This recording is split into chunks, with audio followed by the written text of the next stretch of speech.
Hey, Andrea here at 19 Design. I wanted to do a quick little video to explain the difference between a page and a link in the Squarespace menu. I get this question from clients a lot, so I thought this would be a good opportunity just to show you. So this is a site that I'm working on for a client, and their main call to action is to sponsor a child.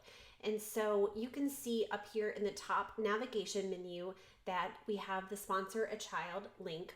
And then our primary call to action in the banner is also sponsorship.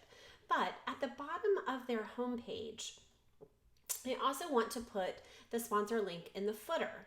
And the way that we do that is by creating a link in the footer navigation and not an additional page. We don't want to have duplicates of a page because then we're just trying to maintain too much content on our website, and it's inevitable that we're going to miss something.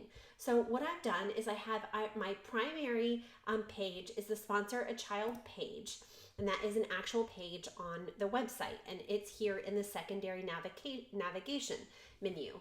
But then under the footer navigation, I just have that page as a link. So you'll notice when you click on the plus sign under any section, up here is where you would create your primary page, and down here is the link option.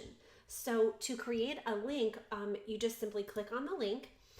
You put whatever you want the link title to be, and that can be something very different from how the link might appear, say, in the primary navigation. So this is our link title, and then in the link section, we just click on the wheel and we go over here to page, and then we can search any of our pages that we want to create a link for. So in this case, if I wanted to also put news in the footer, I could leave that as news. And then here we could say, this is news, and save. I have not created another news page, but now in my footer, I have in the news option as well. And if I click on that, that takes me over to the news page. So that's the difference in having a regular page versus having a link. And that comes in handy most of the time when we want to have the same page appear on multiple sections of the website, either in the primary navigation and also in the footer.